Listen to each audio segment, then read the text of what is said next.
सभी को नमस्कार, मेरा नाम अभिषेक है और आप देख रहे हैं 17 नवंबर 2025 के इम्पोर्टेंट करंट अफ़ेयर्स को जो आने वाले सभी प्रतियोगी परीक्षाओं के लिए इम्पोर्टेंट है। आइए शुरुआत करते हैं आज के अपने पहले करंट अफ़ेयर के साथ, जहां पर भारत जनजातीय गौरव वर्ष 2024-25 के एक भाग के रूप में उनकी 150वीं जयंती के उपलक्ष्य में परीक्षण स्वतंत्रता सेनानियों बिरसा मुंडा को सम्मानित करने के लिए किस नवंबर को जनजातीय गौरव दिवस मनाता है? आपको बता दें कि इस सवाल का जो सही उत्तर होगा, वो होगा 15 नवंबर को। तो आपको मालूम होना चाहिए कि 15 नवंबर एक इम्पोर्टेंट तारीख है, जो आपके परीक्षाओं के लिए नहीं, हमारे भारत देश के लिए भी काफ़ी इम्पोर्टेंट है। क्यों? क्योंकि 15 नवंबर को ही भगवान बिरसा मुंडा का जन्मदिन होता है और उसी दिन झारखंड राज्य की स्थापना दिवस भी मनाई जाती है। आइए बात करते हैं बिरसा मुंडा, भगवान बिरसा मुंडा के बारे में, जिन्होंने क्या शहादत दी है इस देश के लिए। तो वह मुंडा जनजाति के एक नेता थे, जिन्होंने अंग्रेज़ों और अन्य बाहरी बाहरी को वो दीकुआ बुलाते थे। तो दीकुओं द्वारा अपने लोगों के उत्पीड़न और शोषण के खिलाफ लड़ाई लड़ी थी। उनका जन्म 15 नवंबर 1875 को छोटा नागपुर क्षेत्र के ऊली हाथों में हुआ था, जो अब झारखंड राज्य का हिस्सा है। उलगुलान आंदोलन का भी नेतृत्व इन्होंने किया था। वह मुंडा विद्रोह का नेतृत्व करने के लिए सबसे प्रसिद्ध हैं, जिसे उलगुलान यानी कि महान कोलाहल के रूप में जाना जाता है, जिसका उद्देश्य मुंडा राज यानी कि स्वशासन स्थापित करना था। वहीं उनका आंदोलन पारंपरिक मुंडा भूमि व्यवस्था खूटकट्टी के क्षरण के प्रति प्रत्यक्ष प्रतिक्रिया थी, जो ब्रिटिश नीतियों के कारण बाहरी लोगों द्वारा भूमि हस्तांतरण को सुविधाजनक बनाती थी। वहीं बात करें तो उन्होंने बिरसाइत के नाम से एक नया धार्मिक संप्रदाय भी बनाया, जिसने एक ईश्वर और एक आचार संहिता को बढ़ावा दिया तथा शराबखोरी और अंधविश्वास के खिलाफ लड़ाई लड़ी, जिससे मुंडा और उरांव समुदायों में उनका बड़ा समर्थन प्राप्त हुआ। वहीं उनको धरती आवा के नाम से प्रसिद्ध किया गया। उनके अनुयायी उन्हें देवता के रूप में पूजते थे और उन्हें धरती आबा की उपाधि दी, जिसका अर्थ है पृथ्वी का पिता। उन्होंने जनजातीय संस्कृति, विरासत और भूमि के सामुदायिक स्वामित्व के महत्व के बारे में जागरूकता बढ़ाने के लिए काम किया, जिससे उनके लोगों में गौरव, एकता को बढ़ावा मिला। 9 जून 1900 को 25 वर्ष की आयु में रांची की जेल में पकड़े जाने और वहीं मर जाने के बावजूद उनके आंदोलन से महत्वपूर्ण परिवर्तन हुए। मुंडा विद्रोह ने ब्रिटिश सरकार को 1908 में छोटा नागपुर काश्तकारी अधिनियम लागू करने के लिए मजबूर किया, जिसने जनजातीय भूमि अधिकारों के लिए महत्वपूर्ण सुरक्षा प्रदान की। उनकी जयंती 15 नवंबर भारत के स्वतंत्रता संग्राम में उनके योगदान को सम्मानित करने के लिए जनजातीय गौरव दिवस के रूप में मनाई जाती है। आइए अब कुछ नवंबर के इम्पोर्टेंट करंट अफेयर्स को रिवाइज कर लिया जाए, चाहे वो इंटरनेशनल ऑब्जर्वेंस हो या फिर इंडियन ऑब्जर्वेंस हो। वर्ल्ड वीगन डे 1 नवंबर को मनाया जाता है। World science day for piece and development 10 नवंबर को मनाया जाता है। वर्ल्ड निमोनिया डे 12 नवंबर को मनाया जाता है। वहीं 13 नवंबर को वर्ल्ड काइंडनेस डे मनाया जाता है। 14 नवंबर को वर्ल्ड डायबिटीज डे मनाया जाता है। वहीं भारत के दृष्टिकोण से देखें तो कर्नाटका राज्योत्सव या फिर हरियाणा डे 1 नवंबर को मनाया जाता है। वहीं 7 नवंबर को नेशनल कैंसर अवेयरनेस डे मनाया जाता है। 11 नवंबर को नेशनल एजुकेशन डे, 14 नवंबर को चिल्ड्रंस डे, 15 नवंबर को झारखंड फाउंडेशन डे मनाया जाता है। आइए बढ़ते हैं अपने अगले करंट अफेयर पे, जहां पर आपसे पूछा गया है कि किस देश ने आधिकारिक तौर पर डिजिटल दिरहम को कानूनी निविदा बना दिया है। इसे नए अनुमोदित संघीय कानून के तहत भौतिकी नकदी के बराबर रखा गया है। तो ये देश है आपका यूएई। आइए समझते हैं इस न्यूज़ को, लेकिन उससे पहले आप यूएई का लोकेशन देख लीजिए, जो कि सऊदी अरबिया और ओमान से बॉर्डर बनाता है, साथ ही साथ पर्शियन गल्फ के साथ भी ये सटा हुआ है। बता दें आपको कि जो पर्शियन गल्फ है और जो गल्फ ऑफ ओमान है, इसको जोड़ने वाला जो स्ट्रेट होता है, इसे हम स्ट्रेट ऑफ हॉर्मुज़ कहते हैं। वहीं अगर मैं बात करूँ रेड सी और जो ये गल्फ ऑफ अडेन है, इसको जोड़ने वाला स्ट्रेट कहलाता है बाब एल मंदेब कहलाता है। आइए बढ़ते हैं और अब जानते हैं यूएई के बारे में, जिसकी कैपिटल अबू धाबी है। वहीं यहाँ की करेंसी यूएई दिरहम है। प्रेसिडेंट का नाम है मोहम्मद बिन जायद अल नहयान और वहीं प्राइम मिनिस्टर का नाम है मोहम्मद बिन राशिद अल मखदूम। आइए अब देख लेते हैं मेडिटेरेनियन सी और जो रेड सी है उसको जोड़ने वाले कैनाल को क्या कहा जाता है, तो ये स्वेज कैनाल कहलाता है। आइए अब कुछ पुराने करंट अफेयर को रिवाइज कर लिया जाए, जहां पर साइबर सिक्योरिटी काउंसिल यूएई की एक संस्था ने जिसने बताया है कि 1.4 बिलियन अकाउंट्स हैक होते हैं हर महीने पूरी दुनिया में।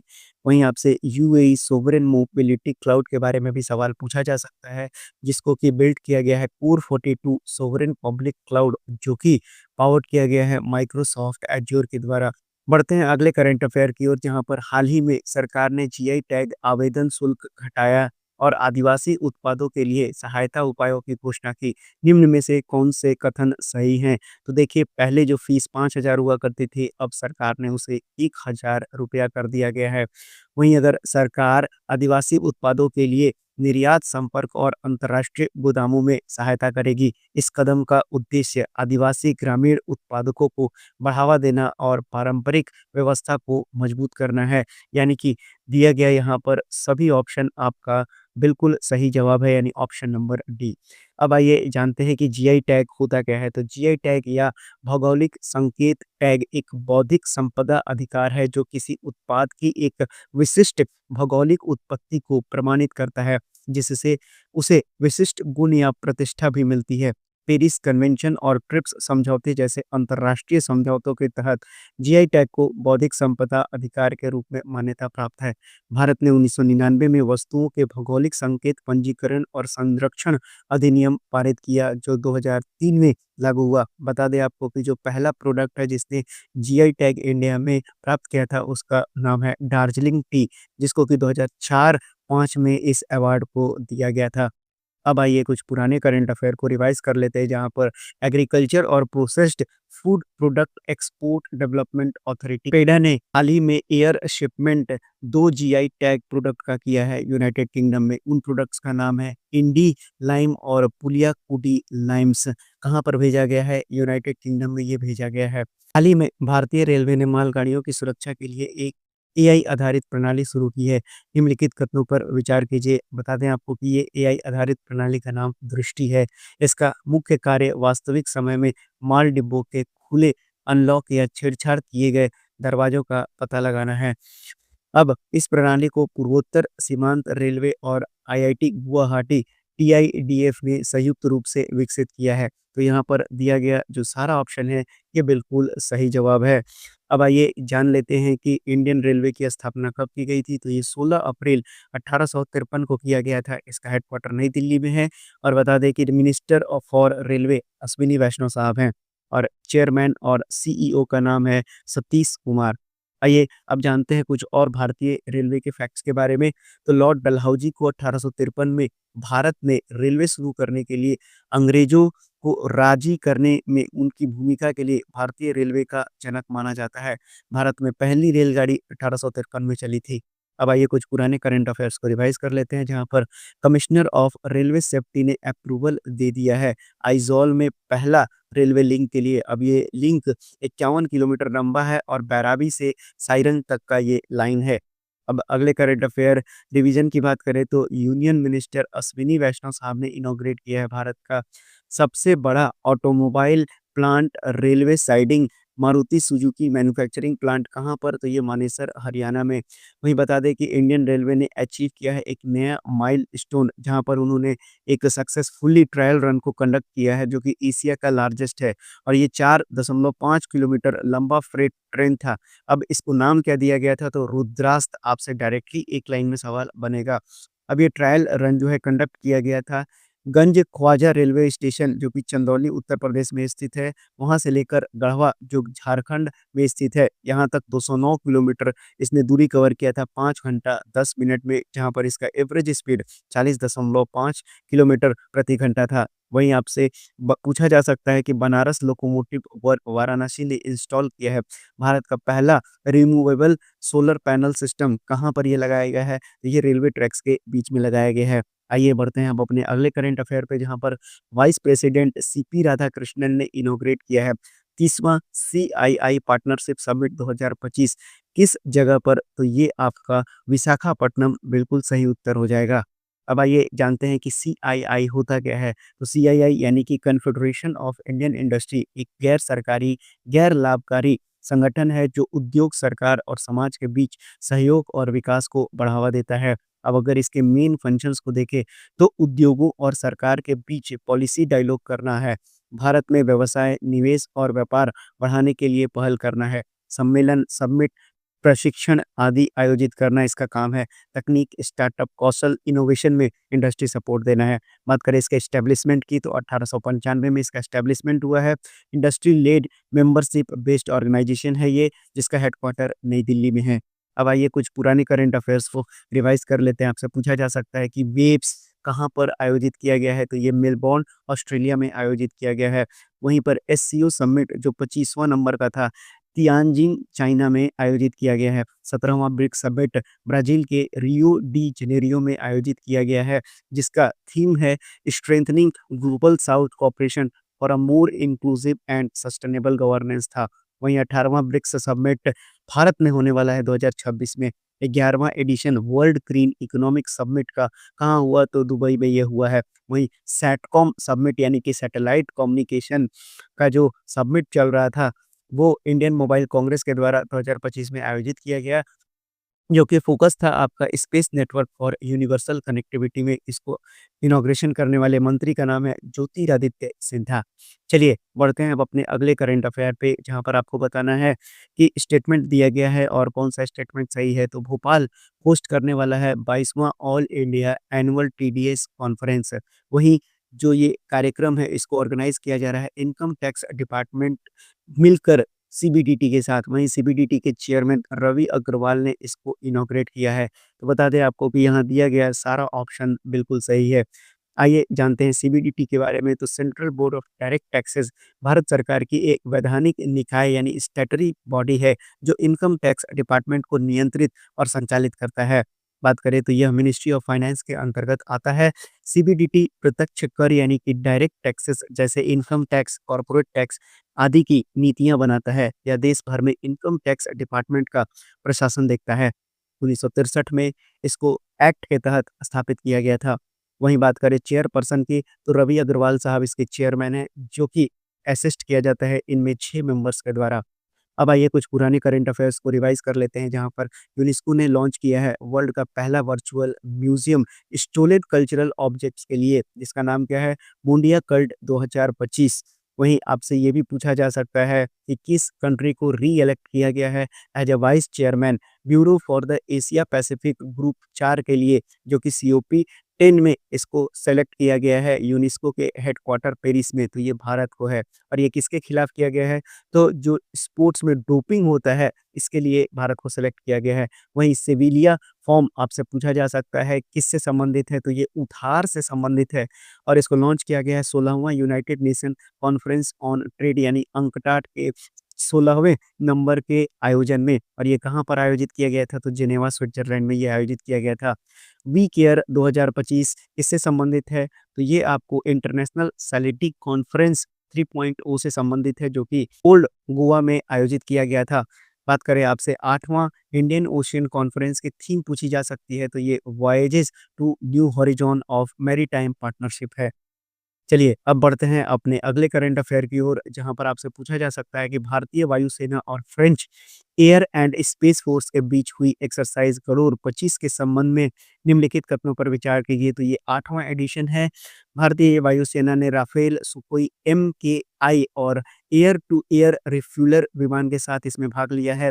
अभ्यास का उद्देश्य इंटरऑपरेबिलिटी और संयुक्त वायु अभियानों को मजबूत करना है। यह भारत-फ्रांस के रणनीतिक रक्षा सहयोग को मजबूत करेगा। तो दिए गए यहाँ सारे ऑप्शन आपको बिल्कुल सही है। अब इस तस्वीर को देख लीजिए, जो सेनाएँ भाग लेने के लिए इस एक्सरसाइज़ में गई हुई हैं। वहीं बात करें एयर फ़ोर्स की तो इसका हेडक्वार्टर नई दिल्ली में है। वहीं motto touch the sky with glory, जो कि भागवत गीता से लिया गया है। नभः स्पर्शम दीप्तम, ये इनका टैगलाइन है। वहीं बात करें तो हर साल 8 अक्टूबर को एयर फ़ोर्स डे मनाया जाता है। अब अगर एयर फ़ोर्स के कमांडर इन चीफ की बात करें तो ये प्रेसिडेंट द्रौपदी मुर्मू हैं। वहीं बात करें चीफ ऑफ एयर स्टाफ कौन है? तो इनका नाम है air chief marshal Amarpreet Singh साहब। अब आइए रिवाइज़ कर लेते हैं कुछ पुराने करंट अफेयर्स को, जहाँ पर समुद्री प्रदक्षिणा अभियान, सेना, नौसेना और वायुसेना की 10 महिला अधिकारियों वाला त्रिसेवा महिला दल मुंबई के ऐतिहासिक गेटवे ऑफ इंडिया से भारतीय सेना नौकायान पोत त्रिवेणी पर सवार होकर एक विश्व परिभ्रमण मिशन पर निकल चुका है। वहीं आपसे ये भी पूछा जा सकता है कि यूएस ने अब अलाउ कर दिया है कतर को बिल्ड करने के लिए मिलिट्री ट्रेनिंग फैसिलिटी, कहाँ पर? तो इदाहो में।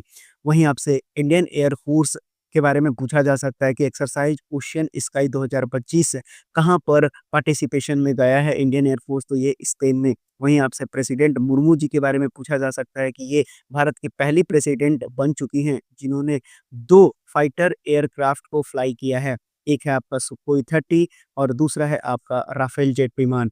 वहीं आपसे बढ़ते हैं अपने अगले करंट अफेयर पे, जहाँ पर कोहूट कनेक्ट 2025 आयोजित किया गया है, जो कि इंडिया का लार्जेस्ट स्टडी है जेनेटिक और लाइफस्टाइल ड्राइवर ऑफ डिजीज, जो कि लॉन्च किया गया है वर्ल्ड डायबिटीज डे के दिन। आइए देखते हैं इससे क्या प्रश्न बन सकता है और आपसे क्या-क्या पूछा जा सकता है। तो हाल ही में भुवनेश्वर में फिनोम national conclave on longitudinal cohort studies cohort connect 2025 launch किया गया है। इनमें से कौन-सा निम्नलिखित पर विचार करके बताना है सही है या गलत? तो इस पहल को केंद्रीय विज्ञान एवं प्रौद्योगिकी राज्य मंत्री डॉक्टर जितेंद्र सिंह ने लॉन्च किया है। यह कार्यक्रम सीएसआईआर आईएमएमटी भुवनेश्वर में लॉन्च किया गया है। यह भारत का सबसे बड़ा साक्ष्य आधारित अध्ययन बनने का लक्ष्य रखता है, जो आनुवंशिकी जीवन शैली को पर्यावरणीय कारकों के रोग पैटर्न पे प्रभाव को समझेगा। तो ये बिल्कुल सही जवाब है, यानी यहाँ पर दिए गए तीनों ऑप्शन बिल्कुल सही है। चलिए बढ़ते हैं अपने अगले करंट अफेयर पे, जहाँ पर school cinema international film festival 2025 के संबंध में निम्नलिखित कथनों पर विचार करके बताना है कौन सा सही है। तो इसका 8वां संस्करण बच्चों के दिवस के उपलक्ष्य में विश्व का सबसे बड़ा बाल फिल्म महोत्सव के रूप में शुरू हुआ है। वहीं बता दें कि उद्घाटन कार्यक्रम Delhi public school Bengaluru south में आयोजित किया गया था।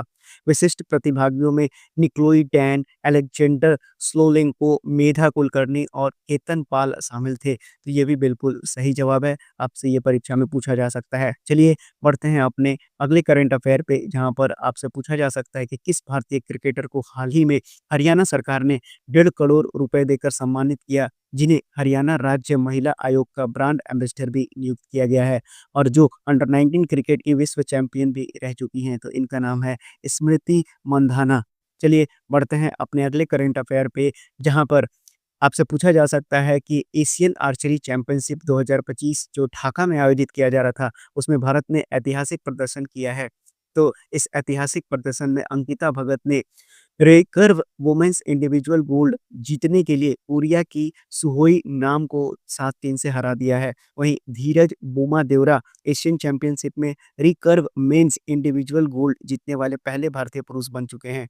Recurve men's team Yashdeep Bhoge, Atul Das और राहुल ने कोरिया को हराकर गोल्ड जीत लिया है। भारत का कुल पदक टैली 6 गोल्ड और 3 सिल्वर रहा, जो भारत का अब तक का सर्वश्रेष्ठ प्रदर्शन रहा है। यानी दिया गया यहाँ सारा ऑप्शन बिल्कुल सही है। आइए बढ़ते हैं अपने अगले करंट अफेयर पे, जहाँ पर हाल ही में पर्यावरणविद एवं पद्मश्री सम्मानित सालुमरादा थिमक्का का निधन हुआ है। उनके बारे में निम्नलिखित कथनों में से कौन-सा सही है? तो उनका निधन 114 वर्ष की आयु में बेंगलुरु में हुआ है। उन्होंने हुलीकाल कुदूर मार्ग पर 4.5 किलोमीटर में 385 बरगद के पेड़ लगाए थे। उन्हें 2019 में पद्मश्री और इससे पहले कई राष्ट्रीय सम्मान मिल चुका है। उन्हें सालुमरादा और वृक्ष माता के नाम से जाना जाता है, यानी अम्मा का अब निधन हो चुका है, जिन्होंने अपने जीवन में पेड़ लगाने का एक महत्वपूर्ण काम किया है, जिसके लिए भारत सरकार ने उन्हें कई सारे अवार्ड भी दे चुके हैं। तो दिया गया यहाँ सारा ऑप्शन बिल्कुल सही है। तो ये था आपका आज का करंट अफेयर का शो। अगर आपको ये शो पसंद आया हो, तो आप बिल्कुल लाइक, सब्सक्राइब और शेयर भी कर सकते हैं। मिलते हैं अब अपनी अगली क्लास में, तब तक के लिए धन्यवाद।